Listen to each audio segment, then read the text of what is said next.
Retrouvez Ça va chez vous avec Vogelis, groupe Estoria. Habitez comme vous voulez.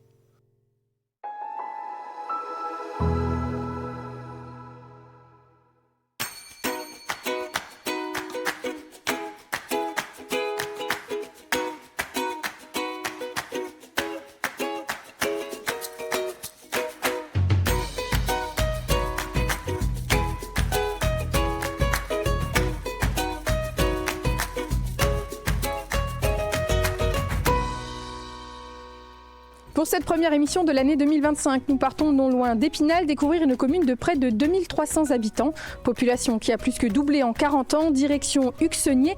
La ville est traversée par une rivière, l'Avière, et est bien connue pour son fort inscrit au monument historique depuis 2002. Les activités économiques, de santé et associatives sont largement développées. Focus notamment sur le groupe Contino, spécialiste de la confection textile, labellisé France Terre Textile. Nous en parlerons avec Élodie Contino. En fin d'émission, rencontre avec Hervé Claudel qui a repris la menuiserie familiale existante depuis 1932. Elle avait été créée à l'époque par son grand-père. Mais pour débuter, nous sommes avec vous, Philippe Soltis. Vous êtes le maire de la commune depuis 1997. Alors en ce début d'année 2025, peut-être que peut-on souhaiter aux Ursiniens? Leur proposer de leur souhaiter une bonne année, déjà, les meilleurs vœux. Je n'aime pas souhaiter la bonne santé parce que c'est toujours aléatoire. Mais une bonne année, une bonne santé et surtout une meilleure stabilité politique. C'est une commune dynamique et je le disais, qui a plus que doublé sa population en 40 ans. C'est plutôt rare dans notre département de voir sa population doubler. Qu'est-ce qui fait qu'Uxenier attire autant? On a la chance d'être près d'un bassin d'emploi très, très, très fort. On a une ville forte à côté de nous, Épinal.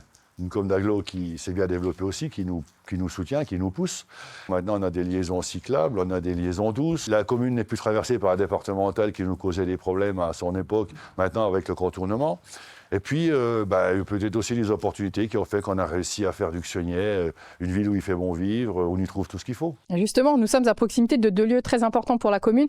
D'un côté, le pôle santé, de l'autre, on est devant, c'est l'usine, ce lieu qui est devenu un lieu culturel à part entière. On va en parler dans quelques instants, mais on va se concentrer sur le pôle santé, peut-être pour démarrer. On a tendance à parler de désertification médicale, et là encore, à Uxenier, ce n'est pas le cas. Au contraire, la santé se porte bien. En tout cas, ici, il y a tout ce qu'il faut. On a la bonne santé à Uxenier, oui. Mais la santé se porte bien aussi. Oui, on a eu là aussi l'opportunité. Alors, on me dit souvent à moi, oui, tu as de la chance à Uxenier, tu as de la chance à Uxenier. Moi, je dis toujours, on a de la chance, oui, mais la chance, ça se provoque. C'est en discutant avec les gens, c'est en allant dans des réunions, c'est en échangeant, quand des fois on trouve le petit truc. On a poussé la maison médicale, on a pris la maison médicale à notre charge, nous, communes, puisque c'est un bâtiment communal pour lequel on perçoit des loyers. Et puis derrière, on a regroupé aussi les infirmières, donc ce qui fait que dans cette maison médicale maintenant, on a 2 médecins. Par contre, on a quand même un cabinet pour un 3e. Je lance un appel au passage, au cas où, s'il y a un 3e médecin qui veut venir à Uxenier, il y a de la place pour l'accueillir, le cabinet attend. Mais on a aussi les cabinets d'infirmières, on a 2 cabinets d'infirmières qui sont installés dans la maison. Et puis, l'idée a fait son chemin et ça a suscité des vocations à des kinés qui sont installés, mais elles, à titre privé, dans une maison à elles, dans un cabinet à elles. Et là où on a tout des tas de professions médicales. On parle de la santé, mais aussi tous les services finalement alimentaires, j'ai envie de dire. Un supermarché qui s'est installé très récemment, 3 ans. 3 ans. 3 ans. Boulangerie, boucherie, là aussi, c'est très développé à ce niveau-là. L'activité économique se porte bien. Boulangerie, l'activité économique, on est régulièrement sollicité par des installations. On a des jeunes qui s'installent un peu de tous les côtés. On a un jeune bûcheron qui s'est installé vers les Forges. Une activité économique vraiment l'activité économique très développée. Va bien, quoi. Oui, tout à fait aussi, oui. Tout va bien à Uxenier, je dirais. Alors, je peux vous poser la question, est-ce que ça va chez vous à Uxenier? La réponse est évidente. Je viens de vous le dire, je me suis vendu. Oui, si, tout va bien à Uxenier. Le seul problème qu'on a, nous, à Uxenier, c'est les problèmes de tout ce qui est extérieur, quoi, de tout ce qui est les entités au-dessus de nous, la DDT, le SCOT, le PLH, alors qui, eux aussi, ne font que de traduire les politiques nationales. C'est pas le SCOT en tant que SCOT, c'est ce qu'ils doivent mettre en place. Alors mais par rapport à quoi principalement? On n'a plus de terrain. Vous avez parlé de l'extension de la commune, mais là on n'a plus de terrain. À cette heure-ci, on n'a plus de terrain à construire. Donc ça va être un des chevals de bataille aussi pour essayer de faire évoluer le SCOT, de façon à pouvoir récupérer des terrains à construire. Ça va être à ce niveau-là qu'il va falloir un petit peu travailler. C'est toutes des choses comme ça qu'il faut, pour que ça aille encore mieux, parce qu'au niveau d'Uxenier, nous, que ce soit financier, que ce soit au niveau des services, que ce soit à tout niveau, nous, on va bien. On a une commune qui se porte bien, on n'a pas de souci, aucun souci, je dirais. Eh ben, on va finir peut-être sur ce lieu, hein, l'usine. On fait revivre le passé d'une manière culturelle qui est très intéressante. L'usine a complètement trouvé son public aujourd'hui.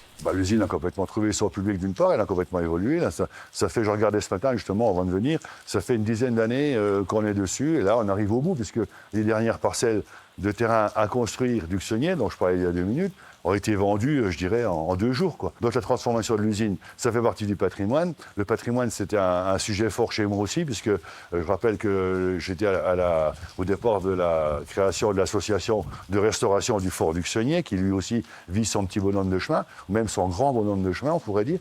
Et puis après, il y avait l'usine. C'est sûr que moi, je ne pouvais pas laisser partir l'usine, la cheminée et tous les bâtiments sous les coups de pelleteuse, quoi. Donc les premières expos ont eu lieu, je crois, en 22. Et ensuite, on a passé une convention avec l'association Grand Angle, où maintenant c'est Grand Angle, entre guillemets, qui gère tout ce qui est artiste, tout ce qui est réservation de salles. Donc maintenant, quand on a une demande, nous on les envoie vers Grand Angle. On a des expos qui changent tous les mois, d'avril à octobre, quoi. C'est vraiment le développement du monde culturel sur la commune, c'était une des choses qui manquait le plus. Donc maintenant, c'est... Ça y est, on est au complet. Maintenant, il y a toujours à faire, puisque la preuve, c'est que je ne suis pas sûr d'arrêter, parce qu'il y a encore des choses à faire. Et on a, dans le cadre du patrimoine, on a aussi, normalement, ça devrait se faire en 25, ça, la reconstruction d'une passerelle qui existait sur le canal des Vosges, à la hauteur de Bois-l'Abbé.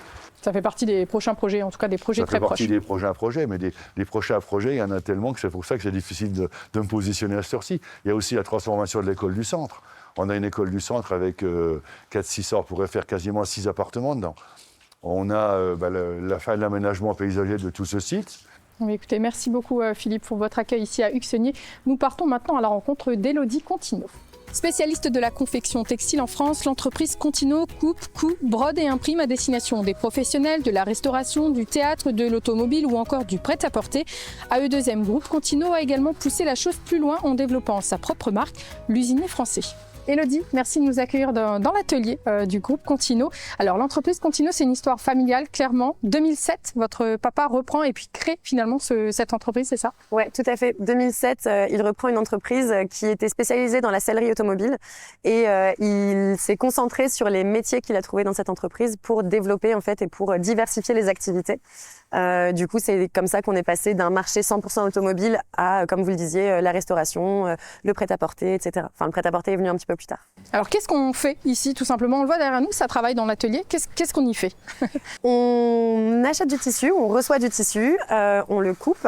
Donc, on a 3 machines de découpe numérique. On peut découper sur une certaine hauteur de matelas qui va nous permettre justement de limiter un maximum les coûts et les chutes. Ensuite, on va pouvoir soit broder les tissus, soit les imprimer, soit les floquer. Et puis on les confectionne. Donc la confection, ça reste un métier manuel, ça reste un métier précieux, un métier ancien qu'on essaye de valoriser au maximum ici. Et du coup, c'est tout ce qui va être toutes les coutures en fait. Par exemple, pour un jean, on se rend pas forcément compte, mais c'est pas une étape, 2 étapes. Un jean, c'est 10 étapes. Vous maîtrisez vraiment l'ensemble finalement de la chaîne de production textile, de la découpe jusqu'au produit fini en quelque sorte? C'est ça, on essaie vraiment d'apporter à nos clients une réponse 360. Un client peut très bien arriver avec une ébauche, un dessin et nous on va pouvoir faire justement toute la modélisation, le patronage, vraiment essayer de rendre en fait existant son projet, son idée. Combien de personnes travaillent ici? 20 personnes. Et alors des personnes qui sont là pour certaines depuis très longtemps, depuis la création? Oui, même avant que mon père reprenne l'entreprise. Il y a certaines personnes qui l'ont accompagné aussi à ce moment-là. On a aussi beaucoup bougé parce que c'était un atelier malgré tout vieillissant. Hein. C'est un vieux métier, la confection, et notamment ici dans le bassin d'Épinal, Uxonnier, etc. Aujourd'hui, on a la chance d'avoir réussi à rajeunir quand même notre atelier en termes de moyenne d'âge. Justement, vous parlez du textile, de l'importance du textile dans les Vosges. On sait que voilà, il y a eu les heures de gloire du textile vosgien. Comment se porte aujourd'hui l'entreprise Contino? Travailler le textile dans les Vosges aujourd'hui, c'est encore possible? C'est encore un défi, mais c'est possible. Aujourd'hui, nous, on est labellisé France Terre Textile et Vosges Terre Textile. On vient d'être labellisé aussi GOTS, la labellisation biologique la plus haute. Et en fait, c'est à travers justement tous ces aspects différenciants qu'on va réussir à se positionner, mais aussi beaucoup avec la réactivité et avec la souplesse qu'on peut apporter justement à nos clients. Oui, le textile, c'est possible encore en France et dans les Vosges, heureusement, mais aussi beaucoup parce qu'on a des partenaires de qualité justement autour de nous aussi. On parlait de vos clients tout à l'heure, la restauration, le prêt-à-porter. D'où viennent-ils ces clients? Est-ce que c'est uniquement un territoire vosgien? Est-ce qu'on va au-delà? Heureusement, c'est pas uniquement vosgien. Aujourd'hui, on travaille sur toute la France. On aimerait bien travailler un petit peu plus aussi à l'étranger. Et nos clients, ça va être toujours un petit peu d'automobile, mais dans un cadre plus de niche, où on va faire plus des prototypes ou des séries très limitées. Dans le prêt-à-porter, ça peut être autant du vêtement d'image. On a développé justement une activité qui est dédiée avec Atelier Personnalisation. On est dédié aux vêtements professionnels, aux vêtements d'image. Mais nos clients, ça peut être des très gros, comme des Pumas, par exemple, qui ont décidé et qui ont cette volonté encore de faire une collection made in France, et comme ça peut être des tout petits comme Bonne Semaine par exemple, qui est aussi vosgienne. Il y a eu le développement de cette marque, l'usinier français. Oui. Quelle était la volonté de montrer qu'on peut faire du textile vosgien, made in France, qu'on peut porter du jean français? La première chose, c'était de pouvoir proposer en fait le made in France, la fabrication française, au plus grand nombre. On a commencé avec du jean parce que à l'époque on a commencé le prêt-à-porter avec d'autres marques de jeans et donc on avait les machines pour, donc pourquoi pas. Il y avait beaucoup cette volonté-là et puis il y avait aussi cette volonté de remettre l'usine au centre. Et donc l'usinier français, c'est vraiment le chef, anciennement en fait, c'est le chef de l'usine. Et je pense que c'était important pour nous de dire on est fabricant. On n'est pas juste une marque qui fait fabriquer, ce qui est très bien aussi, mais nous on a vraiment ce côté fabricant, donc on est dans le produit. Est-ce qu'on a une idée de combien de jeans sortent de ces ateliers de fabrication? Aujourd'hui, on est à peu près à 1000 jeans à l'année. On est distribué dans 35 boutiques différentes en France, principalement des boutiques spécialisées en Made in France. Mais on a vocation justement à développer aussi nos collections et à sortir un petit peu justement de la jeanserie pour proposer une offre plus globale et que des gens puissent justement venir à Uxonnier et se vêtir vraiment pour tous les jours, quoi. J'imagine qu'il y a des projets ici, perspectives de développement, comment vous voyez dans 5, dans 10 ans? Oui, alors forcément il y a des projets dans 5-10 ans, on en parle d'autant plus puisqu'on est en pleine reprise justement avec moi et mon frère de l'entreprise familiale. Des projets, on en a beaucoup puisque on a justement cette vocation à développer encore plus l'atelier personnalisation qu'on va déplacer. On a encore des chantiers à faire ici, on a tout l'atelier personnalisation qui est au centre de l'atelier, qu'on aimerait mettre plus à l'avant pour le sortir un petit peu et pour pouvoir proposer aussi à tout un chacun, aux particuliers, aux associations, aux mairies, de venir directement pour faire floquer, faire broder, etc. Vraiment là, tout de suite en bordure de route. Mais on a aussi des ambitions justement à l'international. Écoutez, on souhaite une bonne continuation à Martino. Alors merci beaucoup Élodie beaucoup pour votre accueil. Nous partons maintenant découvrir la menuiserie Claudel. C'est en 1932 que l'atelier de menuiserie voit le jour sous la houlette de Roger Claudel. Plus de 90 ans après, l'entreprise fonctionne toujours et c'est Hervé, petit-fils de Roger, qui en est le gérant. Une menuiserie familiale qui travaille une matière première, le bois, qu'elle gère grâce à son activité de scierie. Hervé, merci de nous accueillir dans votre atelier de menuiserie. Alors je le disais, un atelier qui a plus de 90 ans. La création, donc votre grand-père, expliquez-nous un petit peu comment ça s'est fait, cette création. Disons que déjà il était orphelin de guerre, donc il fallait beaucoup de volonté à l'époque. Donc il a fait une formation à Épinal, au centre Viviani. C'était des Américains qui avaient fondé cette école pour les pupilles de la nation parce qu'ils avaient perdu leur propre fils sur les champs de bataille. Donc il a pu suivre une formation gratuite. Et après, il a fait quelques années d'apprentissage. Et à 20 ans, il a décidé de s'installer ici, sur le propre site de notre entreprise. Alors, il a commencé tout petit, avec l'aval des propriétaires des lieux, avec une petite cabane en bois. Et après, il a pu développer, avec sa trésorerie, il a pu s'étendre, racheter quelques terrains à côté, fonder sa propre scierie, qui est en dessous. Alors depuis, l'activité a quand même grandi, a évolué, toujours avec la même ligne de conduite tout de même, rester dans du travail artisanal, un travail familial et toujours le bois comme matière première locale. Ça s'est beaucoup développé dans les années 70 avec mon père qui est arrivé dans les années 60, lui, pour le coup. Donc il a fallu qu'il étende l'atelier pour pouvoir mettre des machines un peu plus évolué. Malgré la demande des années 60-70, il a toujours voulu rester dans une ligne de conduite artisanale. Une ligne de conduite que vous avez conservée aujourd'hui, vous êtes toujours sur cette même vision? Alors j'ai eu quelques tentations avec le PVC qui a beaucoup révolutionné le métier. Donc j'ai essayé quelques années, mais on s'aperçoit que c'est au détriment de notre savoir-faire. C'est presque deux métiers, je dirais pas incompatibles, mais il faut être plus qu'un gérant et de 2 salariés pour pouvoir faire ça, quoi. Est-ce que pour vous, ça a toujours été une évidence de prendre la suite de cette entreprise familiale? Quand on est gamin, pas toujours, parce qu'on voit toujours le mauvais côté, on voit toujours son père qui bosse, il a toujours besoin de nous les week-ends, les vacances, et puis finalement, à un moment, on tombe amoureux de la matière. Moi, je suis tombé amoureux du bois, en fait. Ça s'est fait finalement assez naturellement, en quelque sorte. Une formation aussi, vous vous êtes formé dans les Vosges? Oui, à Saulxures-sur-Moselotte. À mon époque, on avait la chance d'avoir un peu des LEP un peu dans tout le département, ce qui n'existe plus maintenant. C'était, je veux dire, au niveau scolarité, les plus belles années de ma vie. Parce que c'était du concret. En plus, on était interne, entre copains, c'était bien. Et après, j'ai 2 années de BEP ont suffi pour que je puisse intégrer l'entreprise, puisque j'étais plus qu'attendu. Donc j'aurais pu continuer des études, mais bon, après, on veut se lancer. On veut se lancer aussi. Donc ça fait combien de temps que vous êtes gérant de cette entreprise? Depuis 2005. Alors scierie, menuiserie, avec quel bois vous travaillez? Alors, quel est le circuit? Parce que finalement, vous avez vos propres forêts. Comment ça fonctionne? Alors mon père avait investi dans des forêts dans les coins de Padoue, Bas-de-Ménil. Donc on est autonome en résineux. On le sera moins maintenant parce qu'avec les problèmes dans les forêts, tout le travail qu'il a investi en plantation, tout est mort, quoi.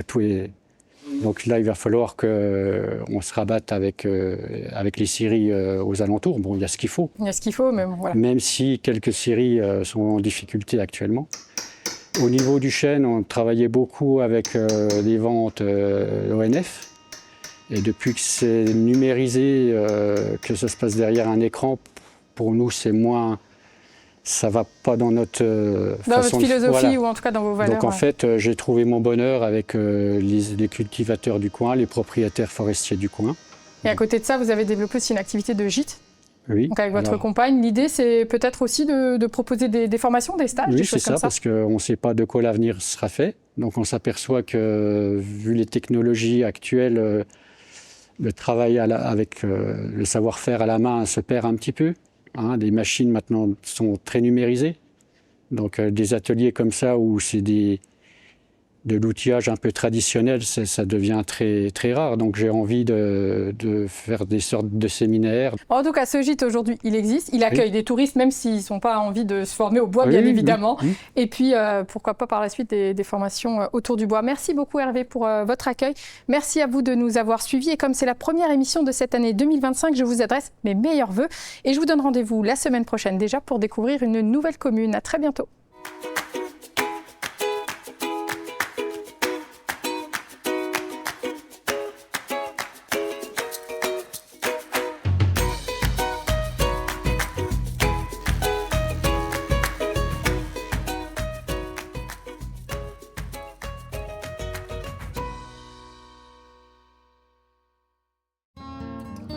C'était Ça va chez vous avec Vosgelis, groupe Estoria, habitez comme vous voulez.